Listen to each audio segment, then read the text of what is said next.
నమస్కారం. సిటీ కృష్ణతేజ వార్తలకు స్వాగతం. ముఖ్యాంశాలు.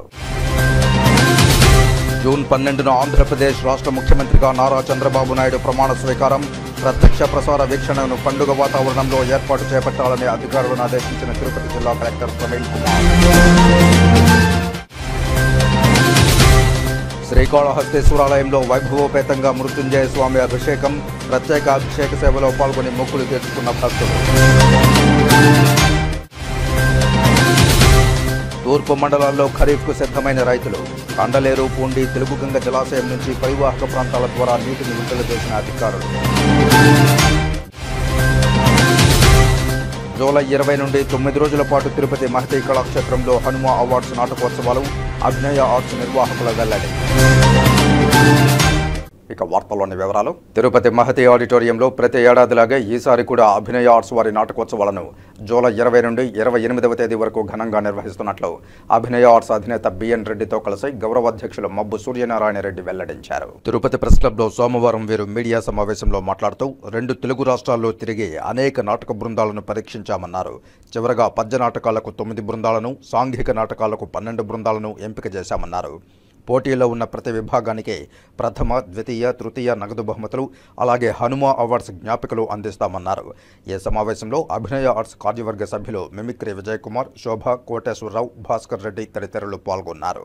23 ఏళ్ల పాటు అభినయ ఆర్ట్స్ని ఎంతో ప్రతిష్టాత్మకంగా ముందుకు తీసుకెళ్తూ మీ అక్షరాలు ఆయుధాలై అభినయ ఆర్ట్స్ చేసే కార్యక్రమాలని ప్రేక్షక దేవుళ్ళకి చేరవేసిన మీ అందరికీ కళాభివందనాలు తెలుపుకుంటూ, అందులో భాగంగా ఈ ఏడాది జూలై 20 నుంచి 28వ తేదీ వరకు మహతి కళాక్షేత్రంలో 24వ వార్షికం జరుపుతున్నాం. ఈ వార్షికోత్సవంలో భాగంగా జాతీయ స్థాయిలో 32 పౌరాణిక పద్య నాటకాలు, 57 సాంఘిక నాటికలు దరఖాస్తులు వేసుకున్నారు. వీటన్నిటినీ గత నెల 25వ తారీఖు నుండి ఈ నెల 7వ తారీఖు వరకు 2 తెలుగు రాష్ట్రాల్లో ప్రాథమిక పరిశీలన గావించి వాటిల్లో ఉన్నతమైన నాటక ప్రదర్శనలకే అవకాశం కల్పించాము. జూలై 20 నుంచి 28వ తేదీ వరకు 9 రోజుల పాటు ఉదయం 9:30 నుంచి మధ్యాహ్నం 1:30 దాకా నృత్య పోటీలు, మళ్ళా 3 గంటల నుంచి పౌరాణిక నాటకాలు, 5:30 నుంచి సాంఘిక నాటికలతో కార్యక్రమాలు జరుగుతున్నాయి.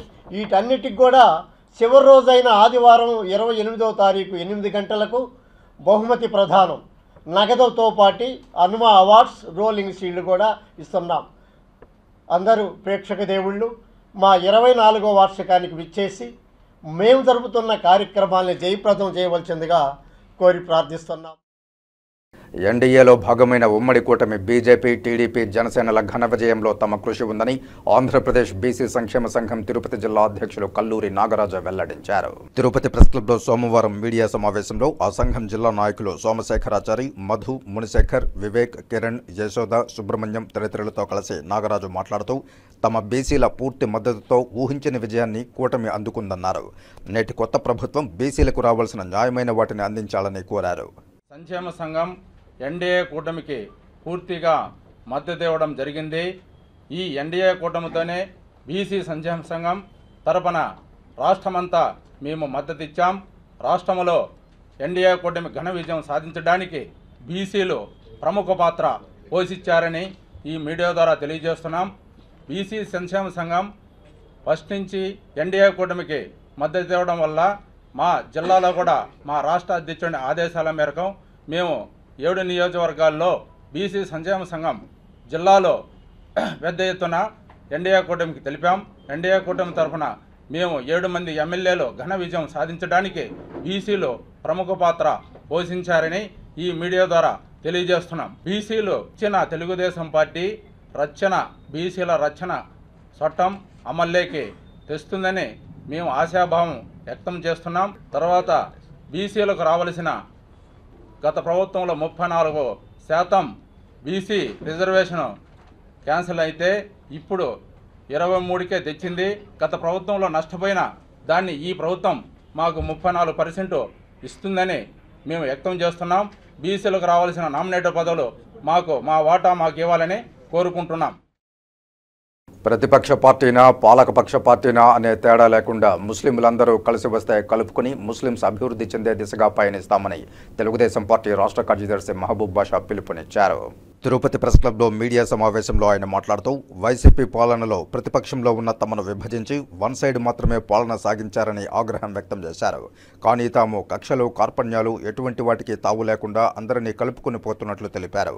ఈ విలేకరుల సమావేశంలో ఖాదర్ బాషా, అన్వర్ తదితరులు పాల్గొన్నారు. తిరుపతిలో ఇంతవరకు జరుగుతున్న ఎన్నికలు తిరుపతి మళ్ళీ ఏ విధంగా సామరస్యానికి శాంతికి ఏ విధంగా ఉంటుందని మళ్ళీ తిరుపతి ప్రజలు మరోసారి రుజువు చేశారు. తిరుపతిలో ఇప్పటి వరకు జరిగిన ఎన్నికల్లో ఒక్కసారి తిరుపతిలో తప్పు చేసినట్లయితే ఆ నాయకుడిని తిరుపతి ప్రజలు ఎప్పుడూ క్షమించలేదు.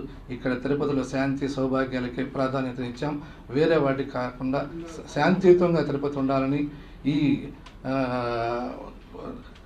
మన తిరుపతి పట్టణంలో దౌర్జన్యాలకు కానీ ఎట్లాంటి రౌడీజం కానీ చిన్న తప్పు చేసిన వాళ్ళని మళ్ళీ శాశ్వతంగా రాజకీయాల నుంచి దూరం చేసిన సందర్భాలు ఎన్నో చూసాం. పక్కన తిరుపతి చిత్తూరు నుంచి వచ్చినా కూడా సౌమ్యుడని మంచి వ్యక్తిని ఆయనకు అఖండ మెజారిటీతో మనం గెలిపించినాం. కాబట్టి తిరుపతి ప్రజలందరికీ కృతజ్ఞతలు తెలుపుతున్నాం. వెంకటేశ్వర స్వామి పేరు పెట్టుకున్న శ్రీనివాసులు గారు, ఆయనకి మంచి గుణగణాలు ఉన్నాయి, చాలా సౌమ్యుడు. ఆయన మంత్రి పదవి ఇవ్వాలని మా ముస్లిం మైనారిటీలు అందరూ ప్రార్థనలు చేస్తున్నాం. మా ముస్లిం మైనారిటీల తరఫున ఆయనకి మంత్రి పదవి ఇవ్వాలని ఆయన అధిష్టానాన్ని మరియు చంద్రబాబు నాయుడు కూడా మేము కోరాలని అనుకుంటున్నాం. చంద్రన్న వచ్చాడు, నాయి బ్రాహ్మణులకు మంచి రోజులు వచ్చాయని టీటీడీ మహిళా క్షురకుల సంక్షేమ సంఘం వ్యవస్థాపకులు, నారీ శక్తి అవార్డు గ్రహీత రాధాదేవి అన్నారు. సోమవారం తిరుపతి ప్రెస్ క్లబ్లో మీడియా సమావేశంలో రాధాదేవి మాట్లాడుతూ గత దశాబ్ద కాలంగా తిరుమల కళ్యాణకట్టలో పనిచేస్తున్న స్త్రీ పురుషులు ఎన్నో సమస్యలను ఎదుర్కొంటున్నారని, గత ప్రభుత్వంలో దేవస్థానంలో పనిచేస్తున్న నాయి బ్రాహ్మణులకు మంచే చేస్తామని చెప్పి వారిని కార్పొరేషన్లో విలీనం చేసేందుకు ఎన్నో ఇబ్బందులకు గురిచేశారని, సమస్యలపై పోరాడుతున్న 9 మందిని నిర్దాక్షిణ్యంగా ఉద్యోగం నుండి తొలగించి వారికి విధులు లేకుండా చేశారని ఆవేదన వ్యక్తం చేశారు. ప్రస్తుతం నూతనంగా ఏర్పడిన ప్రభుత్వంలో అయినా తమకు న్యాయం జరుగుతుందని ఆశాభావం వ్యక్తం చేశారు. ఎన్నో ప్రభుత్వాలు మారాయి, పాలకులు మారారు, పాలన మారింది. నాయ బ్రాహ్మణుల తలరాతలు మాత్రం ఎక్కడ వేసిన గొంగలు అక్కడే ఉందన్నట్టు చెప్పిన హామీలు నెరవేర్చక ఎవరైనా ఏదైనా కావాలని అడిగితే వాళ్ళ మీద కేసులు పెట్టి వాళ్ళని ఉద్యోగాల నుంచి తొలగిస్తూ చేసినటువంటి గత పాలకులు ఇబ్బంది పెట్టినటువంటి కళ్యాణకట్ట పనిచేస్తున్నటువంటి క్షురకులకి ఈ ప్రభుత్వమైనా సత్వరమే న్యాయం చేయాలని చెప్పి నేను విన్నవించుకుంటున్నాను. అలాగే 859 మందికి 25,000 గౌరవ భృతిని ప్రకటించినటువంటి చంద్రన్న ప్రభుత్వం ఈసారి అది కూడా అమల్లోకి చేసి వచ్చే నెల నుంచి కూడా వాళ్ళకి 25,000 భృతి అందించాలని చెప్పి నేను తెలియజేస్తున్నాను. అలాగే ఆంధ్రప్రదేశ్లో ఉన్నటువంటి అన్ని కేశ ఖండనశాలలో ఉన్నటువంటి క్షురకులకు కూడా 25,000 గౌరవ వేతనం అందాలని చెప్పి కూడా నేను కోరుకుంటున్నాను. కళ్యాణకట్టలో ఇప్పటి వరకు ఎవరెవరైతే వాళ్ళని ఇబ్బంది పెట్టి వాళ్ళని విధుల్లోకి రానివ్వకుండా వాళ్ళని అనవసరమైనటువంటి కేసులు పెట్టినటువంటి వాటినన్నిటికీ కూడా పరిష్కరిస్తూ గత నాయకులని చెప్పుకుంటూ వాళ్ళందరినీ ఇబ్బంది పెట్టిన వాళ్ళని కూడా ఇప్పుడు ప్రక్షాళన చేస్తూ నిర్ణయం తీసుకోవాలని చెప్పి టీటీడీ ఎగ్జిక్యూటివ్ ఆఫీసర్కి కూడా నేను విన్నవించుకుంటున్నాను. శ్రీకాళహస్తిలోని బంగారమ్మ గ్రామదేవత జాతర వైభవంగా నిర్వహించేందుకు శ్రీకాళహస్తి దేవస్థానం ఆధ్వర్యంలో ఏర్పాట్లు చేస్తున్నారు. జాతర ఏర్పాట్లను ఆలయ జీవో ఎస్వి నాగేశ్వరరావు పరిశీలించారు. శ్రీకాళహస్తి బంగారమ్మ కాలనీ వద్ద వెలిసి ఉన్న చారిత్రాత్మక గ్రామదేవత ఆలయం బంగారమ్మ ఆలయంలో జూన్ 11, 12 తేదీల్లో జాతర వైభవంగా జరపడానికి ఏర్పాట్లు చేస్తున్నారు. ఆలయ ఆవరణ అంతా చలువ పందిళ్లు ఏర్పాటు చేసి విద్యుత్ దీపాలంకరణలు చేపట్టారు. ఆలయంలో ప్రత్యేక క్యూ లైన్లు ఏర్పాటు చేశారు. గ్రామశక్తి దేవత అయిన బంగారమ్మ ఆలయంలో 11వ తేదీ ఉదయం జాతర పూజలను చేపట్టి మైలు ముగ్గు, సాయంత్రం పోతురాజు ముగ్గు వేసి సంప్రదాయ పద్ధతిలో పూజలు నిర్వహిస్తారు. 12వ తేదీ బుధవారం అమ్మవారికి విశేష అభిషేకాలు చేసి అమ్మవారి ముగ్గు తీర్చిదిద్ది విశేష పూజలు జరుపుతారు. అమ్మవారిని మూలస్థానంలో కొలువుదీర్చి జాతర నిర్వహిస్తారు. బుధవారం సాయంత్రం కుంభం వేసి అనంతరం నిమజ్జనోత్సవం సంప్రదాయ పద్ధతిలో నిర్వహించనున్నట్లు ఆలయ పూజారి శ్రీనివాస్ తెలిపారు. ఆలయంలో జరుగుతున్న జాతర ఏర్పాట్లను శ్రీకాళహస్తి దేవస్థానం ఈవో ఎస్వి నాగేశ్వరరావు పరిశీలించారు. అనుబంధ ఆలయ అధికారులతో కలిసి ఏర్పాట్లకు సంబంధించి వివరాలు అడిగి తెలుసుకున్నారు.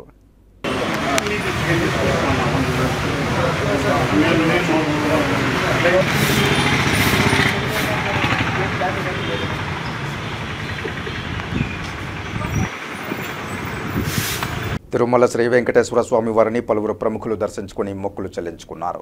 సోమవారం ఉదయం వీఐపీ విరామ సమయంలో టీడీపీ ఎమ్మెల్యే అనగాని సత్యప్రసాద్, సినీ నిర్మాత నాగవంశీ, తెలంగాణ ఎమ్మెల్సీ శంకర రాజులు వేర్వేరుగా కుటుంబ సభ్యులతో కలిసి స్వామివారి సేవలో పాల్గొని మొక్కులు చెల్లించుకున్నారు. దర్శనానంతరం రంగనాయకుల మండపంలో వేద పండితులు వేదాశీర్వచనం అందించగా ఆలయ అధికారులు స్వామివారి తీర్థప్రసాదాలు అందజేసి పట్టు వస్త్రంతో సత్కరించారు.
శ్రీకాళహస్తిలో రైతులు వేసవిలోనూ సాగుకు సమాయత్తమవుతున్నారు.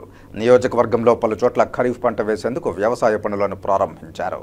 ఈ నేపథ్యంలో కండలేరు జలాశయం నుంచి నీరు కూడా విడుదల చేయడంతో వరి నాట్లకు సిద్ధమవుతున్నారు. శ్రీకాళహస్తి, తొట్టంబేడు మండలాలు వ్యవసాయాధారిత ప్రధాన ప్రాంతాలుగా ప్రసిద్ధి చెందాయి. ఇక్కడ వ్యవసాయంపై ఆధారపడి రైతులు జీవనం సాగిస్తున్నారు. జిల్లాలోని ఇతర ప్రాంతాల పరిస్థితి ఎలా ఉన్నా శ్రీకాళహస్తి, సత్యవేడు నియోజకవర్గాల్లో 2 పంటలు తప్పనిసరిగా పండిస్తారు.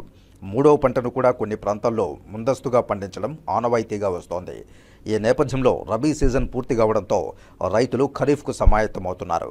చెరువుల్లో నీటితో పాటు తెలుగుగంగలో నీటిని విడుదల చేయడంతో రైతులు వరి, మెట్ట పంటగా వేరుశనగను పండించడానికి సమాయత్తమవుతున్నారు. బోర్లు, బావుల్లో నీరు సదుపాయం ఉన్న రైతులు అప్పుడే వేరుశనగ సాగు చేస్తున్నారు. నిన్న మొన్నటి వరకు తాము పండించిన వరి, వేరుశనగ, చెరకు పంటలు చేతికి రావడంతో నేల తల్లిని దుక్కి దున్ని సాగుకు సిద్ధమయ్యారు.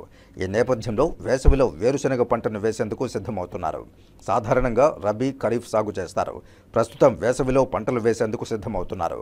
మండలంలోని కొణతనేరి, ఎలగనూరు, శేషమనాయుడు కండ్రగ, చిన్నకన్నలి, చిట్టత్తూరు, లక్ష్మీపురం, బోనుపల్లి, కంచనపల్లి, పెద్ద కనపర్తి, చిన్న కనపర్తి గ్రామాల్లో విస్తారంగా వేరుశనగ పంటను సాగు చేస్తున్నారు. ఇక శ్రీకాళహస్తి డివిజన్ పరిధిలో ఖరీఫ్ సీజన్లో వరి 6,785 హెక్టార్లలో సాగు చేయాల్సి ఉండగా ప్రస్తుతం 450 హెక్టార్లలో సాగు చేశారు. ఇక వేరుశనగ పంట 1,787 హెక్టార్లలో సాగు చేయాల్సి ఉండగా ఇప్పటి పొలాల్లో వరి నాట్లు గంగ నీటి విడుదలతో 477 హెక్టార్లలో సాగు చేశారు. ఇక కొన్ని చోట్ల ఇప్పటి వరకు దుక్కులు దున్నడం కూడా మొదలుపెట్టారు. దీంతో అన్నదాతలు వేసవిలోనూ సాగుకు సమాయత్తమవుతున్నారు.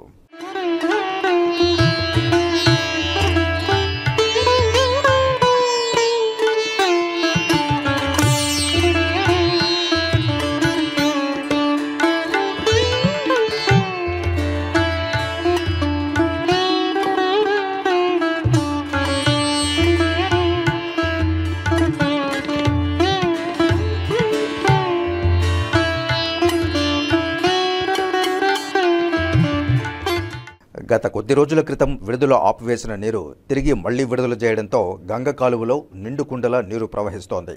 తెలుగుగంగ పథకంలో అంతర్భాగమైన కండలేరు, పూండి కాలువలోకి అధికారులు కండలేరు నుంచి 2,000 క్యూసెక్కులు పైగా నీటిని విడుదల చేశారు.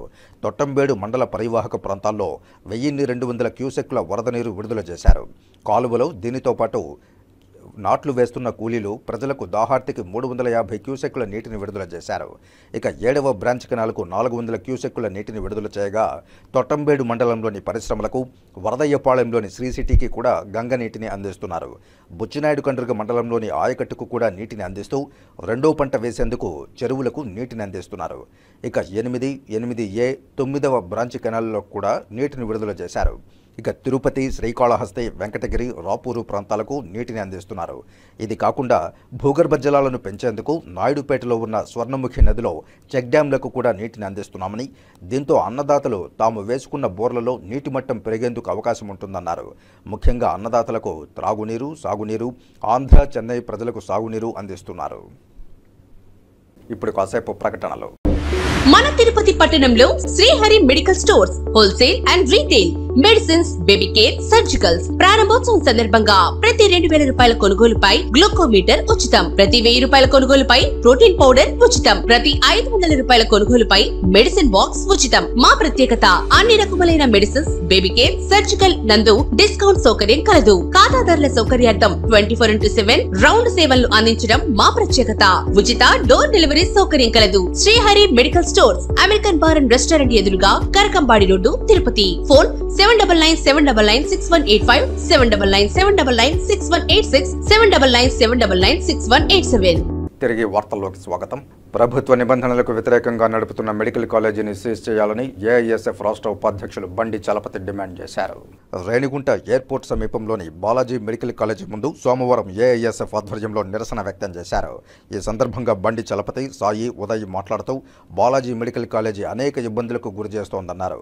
ఈ కాలేజీలో ఎంఎల్టీ, బీపీటీ చదువుతున్న విద్యార్థులు వేసవి సెలవులు ముగించుకుని తిరిగి కాలేజీకి వస్తే మీరు ఆలస్యంగా వచ్చారు, అటెండెన్స్ లేదు, పరీక్షలకు అనుమతినివ్వబోమని విద్యార్థులు వారి తల్లిదండ్రులను బెదిరించి ఒక్కొక్క విద్యార్థి దగ్గర నుంచి 5,000 నుంచి 7,500 రూపాయల వరకు అక్రమంగా వసూళ్లకు పాల్పడ్డారని తెలిపారు.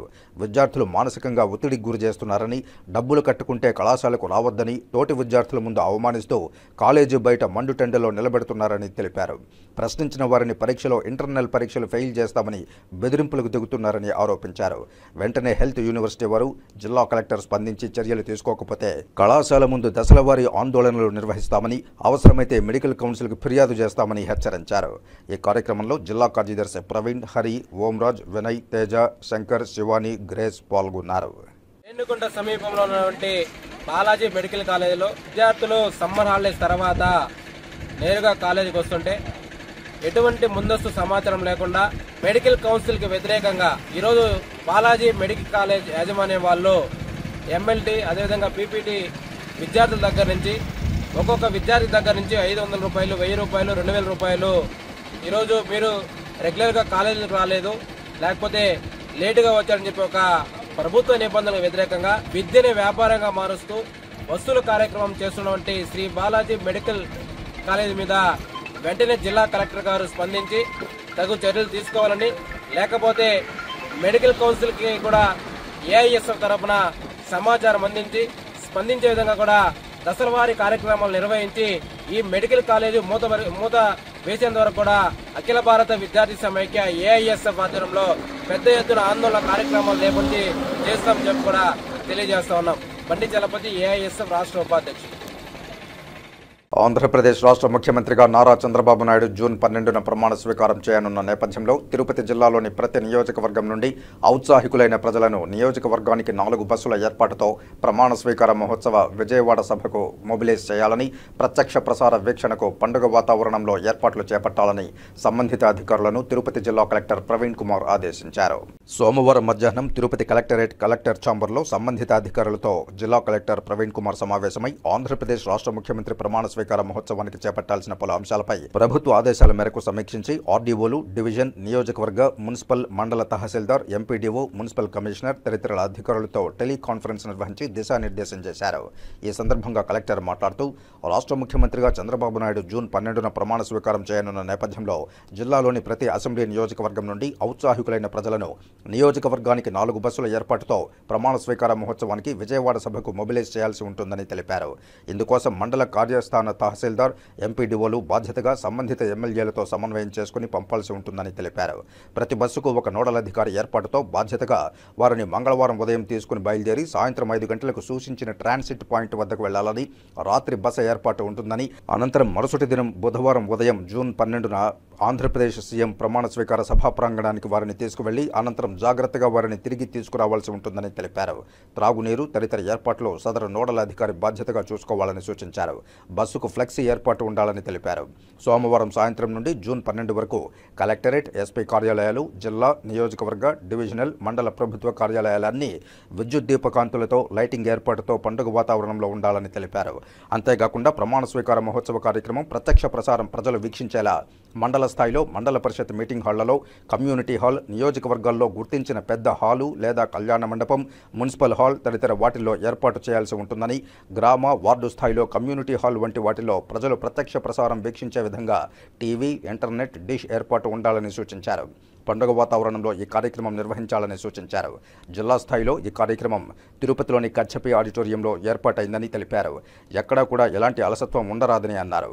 ఈ సమావేశంలో జిల్లా రెవెన్యూ అధికారి పెంచల కిషోర్, పీడీలు డ్వామా శ్రీనివాస్ ప్రసాద్, డిఆర్డీఏ ప్రభావతి, మెప్ప Radhamma, deputy CEO Adiseshareddy, DLDO Susheeladevi, DT Ashok Reddy తదితరులు పాల్గొన్నారు. తెలుగుదేశం పార్టీ అధికారంలోకి రావడంతో జిల్లా తెలుగుదేశం పార్టీ కార్యాలయ కార్యదర్శి మోహన్ రాజ్, తెలుగుదేశం పార్టీ నాయకులు కాణిపాకం వరసిద్ధి వినాయక స్వామి వారికి తలనీలాలు సమర్పించి మొక్కులు తీర్చుకున్నారు. రాష్ట్రంలో టీడీపీ అధికారంలోకి రావాలని, నారా చంద్రబాబు నాయుడు మళ్లీ ముఖ్యమంత్రి కావాలని, ఎమ్మెల్యే, ఎంపీ అభ్యర్థులు గెలవాలని కోరుతూ కాణిపాకం వరసిద్ధి వినాయక స్వామి వారిని తెలుగుదేశం పార్టీ కార్యాలయ కార్యదర్శి మోహన్ రాజ్ మొక్కుకున్నారు. స్వామి అనుగ్రహంతో టీడీపీ అధికారంలోకి రావడంతో ఆయన ఈరోజు నాయకులతో కలిసి కాణిపాక వరసిద్ధి వినాయక స్వామి వారి మొక్కులను తీర్చుకున్నారు. ఈ సందర్భంగా ఆయన మాట్లాడుతూ చంద్రబాబు నాయుడు, పవన్ కళ్యాణ్ ఆధ్వర్యంలో పేద, బడుగు, బలహీన వర్గాలు అభివృద్ధి చెందాలని, రాష్ట్రంను అన్ని విధాలుగా అభివృద్ధి బాటలో నడిపించాలని, కలియుగ దైవమైన వెంకటేశ్వర స్వామి, కాణిపాక వరసిద్ధి వినాయక స్వామి వారిని కోరుకోవడం జరిగిందని, ఈ సందర్భంగా ప్రత్యేక పూజలు చేయడం జరిగిందని తెలిపారు. ఈ కార్యక్రమంలో మోహన్ రాజ్తో పాటు నాయకులు గోవిందరాజులు, కిషోర్, మంజు తదితరులు పాల్గొన్నారు. రాష్ట్ర తెలుగుదేశం పార్టీ అధ్యక్షుడు, ముఖ్యమంత్రి ఆంధ్రప్రదేశ్కు కావాలనేసి మేము గత 3 నెలలుగా తలనీలాలను అర్పించేదానికోసం అర్పించినాము. ఆయన ముఖ్యమంత్రి. అదేవిధంగా జనసేన, బీజేపీ కూటమితో 124 సీట్లు రాష్ట్రంలో అధికారం చేపట్టింది. ఆయన పేద పొడుగు ప్రజలకు ఎండని సేవ చేసినాడు. ఆయన రుణం తీర్చుకునే దానికోసం మేము ఈరోజు కాణిపాకం వచ్చి తలనీలాలు సమర్పించి చంద్రబాబు నాయుడు పైన, అదేవిధంగా మోడీ గారి, జనసేన పవన్ కళ్యాణ్ పైన ప్రత్యేక పూజా కార్యక్రమం నిర్వహించి ఆయన రాష్ట్రానికి, పేద బడుగు బలహీన వర్గాలకి మంచి శ్రేయస్సుగా అభివృద్ధి కార్యక్రమాలు చేయాలని మేము ఆ కలియుగ వెంకటేశ్వర స్వామిని, అదేవిధంగా వరసిద్ధి వినాయక స్వామిని ప్రార్థిస్తున్నాము. జై హింద్, జై తెలుగుదేశం, జై చంద్రబాబు నాయుడు. శ్రీ కాళహస్తీశ్వర ఆలయంలో సోమవారం శ్రీ మృత్యుంజయ స్వామికి ప్రత్యేక అభిషేక పూజలు శాస్త్రోక్తంగా నిర్వహించారు. వాయులింగేశ్వరుని సన్నిధిలో సోమవారం ప్రత్యేక అభిషేకాలు నిర్వహించారు. ఆలయంలో రాహుకేతు సర్పదోష నివారణ పూజలు, శనేశ్వర అభిషేకాలు, స్వామివారికి రుద్రాభిషేకాలు, నిత్య కళ్యాణోత్సవం, వివిధ రకాల ఆర్జిత సేవలలో భక్తులు అధిక సంఖ్యలో పాల్గొన్నారు. భక్తులతో ఆలయ పరిసరాలు కిటకిటలాడుతున్నాయి. సోమవారాన్ని పురస్కరించుకుని మృత్యుంజయ స్వామి అభిషేక సేవను చేపట్టారు. ఆలయ అర్చకులు, వేద పండితుల ఆధ్వర్యంలో కలశ స్థాపన పూజలు నిర్వహించి మృత్యుంజయ స్వామి మూల విరాట్కు వివిధ రకాల సుగంధ ద్రవ్యాలతో వేదోక్తంగా అభిషేకం నిర్వహించారు. అనంతరం దివ్య అలంకారాలు చేసి ధూపదీప నైవేద్యాలు నివేదించి పూర్ణాహారతులు సమర్పించారు. సంపూర్ణ ఆయురారోగ్యాలతో ఉండాలని మృత్యుంజయ స్వామికి సోమవారం ప్రత్యేక అభిషేక సేవను భక్తులు నిర్వహించుకున్నారు. ఈ కార్యక్రమంలో temple inspector Hari Yadav, APRO Ramesh, temple superintendent Nagabhushanam Yadav, ఆలయ అధికారులు తదితరులు పాల్గొన్నారు. నమస్సహమానాయన వ్యాధిన వ్యాధినే నామలయే నమః గురుంచానామలయే నమో నమః సమభ్యోదన్వాభ్యశ్చవో నమో నమః ఆదన్మానేభ్యః ప్రతిదధానేభ్యశ్చవో నమో నమః రిచ్చభ్యశ్చవో నమో నమః नमाव्याजनेभ्यः विविद्यन्तेभ्यश्च वो नमो नमो गणाभ्यश्च वो नमो नमो पुञ्जिष्टेभ्यः निशालेभ्यश्च वो नमो नमः जगर्भ्यः जन्मगर्भ्यश्च वो नमो नमो मृगयभ्यश्च शनिभ्यश्च वो नमो नमः स्वभ्यश्वरिभ्यश्च वो नमः रस्वाय च वामनाय च नमो बृहते च वृषीयसे च नमो वृद्धाय च जमृत्मने च नमो गृहाय च नमः शतरणाय च उत्तरणाय च नमाचार्याय च लात्याय च मशिष्याय च भेन्याय च मत्स्यगत्याय च प्रवाह्याय च नाम एरण्याय च प्रमथ्याय च मकचञ्चलाय च क्षयनाय च मकवर्धनाय च बलस्थयाय च मोघोष्ट्याय च गृह्याय च मस्तल्भ्याय च गेह्याय च ప్రశాంతంగా జీవించే శ్రీకాళహస్తి నియోజకవర్గ ప్రజల జీవితాలను అతలాకుతలం చేసి నిత్యం దాడులు దౌర్జన్యాలతో భయానక వాతావరణాన్ని కల్పించిన బియ్యపు మధుసూదన్ రెడ్డిని ఓడించి విజయం సాధించిన బొజ్జల సుధీర్ రెడ్డిది ప్రజా విజయమని తెలుగుదేశం పార్టీ సాంస్కృతిక విభాగం రాష్ట్ర కార్యనిర్వాహక కార్యదర్శి నెమల్లూరు బుజ్జి పేర్కొన్నారు.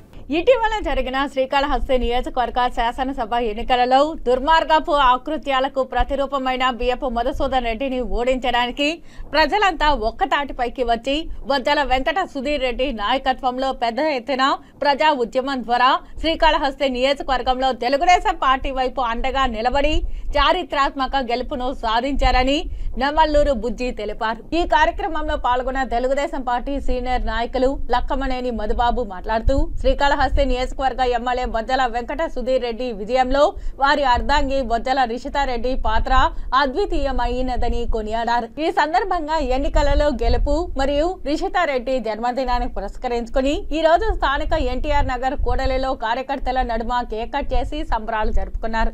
ఈ కార్యక్రమంలో తెలుగుదేశం పార్టీ నాయకులు డాక్టర్ ఎం ఉమేష్ రావు, మదన్ మోహన్, పోలా శేఖర్, శివ, బాలయ్య, గురుమూర్తి, నాగమ్మ, సుబ్రహ్మణ్యం, సులేమాన్, సురేష్, నున్నా గోపాల్, కోటయ్య, శేషయ్య, శంకర్, తేజ, ముని, కరుణాకర్ తదితరులు పాల్గొన్నారు. ఈ రాష్ట్రంలో ఈ అరాచకమైన వైఎస్ఆర్ కాంగ్రెస్ పార్టీని పాలద్రోహి తెలుగుదేశం పార్టీని అఖండ మెజార్టీతో గెలిపించినటువంటి రాష్ట్ర ప్రజలందరికీ పేరు పేరున ధన్యవాదాలు తెలియజేసుకుంటూ, అలాగే ఈ రోజు శ్రీకాళహస్తి నియోజకవర్గంలో బొజ్జల కుటుంబానికి ఇంతటి ఆదరణ లభించినందుకు, ఇంతటి ఆదరణ లభించేటట్టు ఓట్లేసిన ప్రజలందరికీ పేరు పేరున ధన్యవాదాలు చేసుకుంటూ, ఈ రోజు కాళహస్తి నియోజకవర్గంలో బొజ్జల సుధీర్ రెడ్డి గారికి దాదాపు 43,000 ఓట్లు పైచెలుకు మెజార్టీ ఓట్లు వేసినందుకు, కష్టపడినందుకు ప్రతి కార్యకర్తకి పేరు పేరున ధన్యవాదాలు తెలియజేసుకుంటూ, ఈ విజయంలో భాగస్వాములైన ప్రతి ఒక్కరికి ఈ రోజు ఈ ఆనందాన్ని ఈ రోజు కాళహస్తి అంతా ఎంతో కన్నుల పండుగగా చేసుకుంటుంది.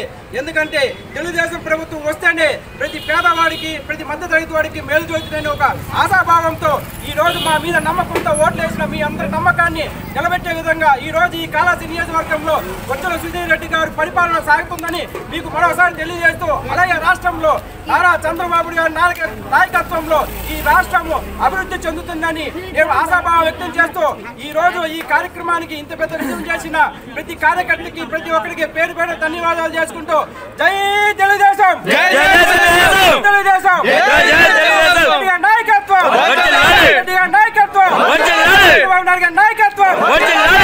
నాయకత్వం. రేణిగుంట మండల తెలుగుదేశం పార్టీ ఎస్సీసీఎల్ అధ్యక్షులు నెల్లూరు సుబ్రహ్మణ్యం జన్మదినాన్ని పురస్కరించుకుని సోమవారం మధ్యాహ్నం పేదలకు అన్నదాన కార్యక్రమాన్ని నిర్వహించారు. రేణిగుంట పాత చెక్పోస్టు సమీపంలో ఏర్పాటు చేసిన అన్నదాన కార్యక్రమంలో నెల్లూరు సుబ్రహ్మణ్యం పాల్గొని పేదలకు అన్నదానం చేశారు. అంతకుముందు ఆయన స్నేహితులు ఏర్పాటు చేసిన కార్యక్రమంలో పాల్గొని జన్మదిన కేక్ కట్ చేశారు. అనంతరం శాలువలు కప్పి పూలమాలలతో ఘనంగా సన్మానించారు. ఈ కార్యక్రమంలో మాజీ ఎంపీటీసీ సభ్యులు గజేంద్ర, శివ, ఖాదర్, కొరియర్ రవి తదితరులు పాల్గొన్నారు. మరియు రేణుగుంట టీడీపీ ఎస్సీసీఎల్ అధ్యక్షులు సందర్భంగా ఈరోజు మా శ్రీవారి ట్రాన్స్పోర్ట్, శ్రీవారి ట్రావెల్స్ అన్నదాన కార్యక్రమం చేస్తున్నాం. ఫ్రెండ్స్ అందరూ కలుసుకోండి. ఇక వార్తలు ముగించే ముందు ముఖ్యాంశాలు మరోసారి చూద్దాం. జూన్ 12న ఆంధ్రప్రదేశ్ రాష్ట్ర ముఖ్యమంత్రిగా నారా చంద్రబాబు నాయుడు ప్రమాణ స్వీకారం. ప్రత్యక్ష ప్రసార వీక్షణను పండుగ వాతావరణంలో ఏర్పాటు చేపట్టాలని అధికారులను ఆదేశించిన తిరుపతి జిల్లా కలెక్టర్ ప్రవీణ్ కుమార్. శ్రీకాళహస్తీశ్వరాలయంలో వైభవోపేతంగా మృత్యుంజయ స్వామి అభిషేకం. ప్రత్యేక అభిషేక సేవలో పాల్గొని మొక్కులు తీర్చుకున్న భక్తులు. తూర్పు మండలాల్లో ఖరీఫ్కు సిద్ధమైన రైతులు. కండలేరు పూండి తెలుగుగంగ జలాశయం నుంచి పరివాహక ప్రాంతాల ద్వారా నీటిని విడుదల చేసిన అధికారులు. జూలై 20 నుండి 9 రోజుల పాటు తిరుపతి మహతి కళాక్షేత్రంలో హనుమ అవార్డ్స్ నాటకోత్సవాలు, అభినయ ఆర్ట్స్ నిర్వాహకుల వెల్లడి. ఈ వార్తలు ఇంతటితో సమాప్తం. నమస్కారం.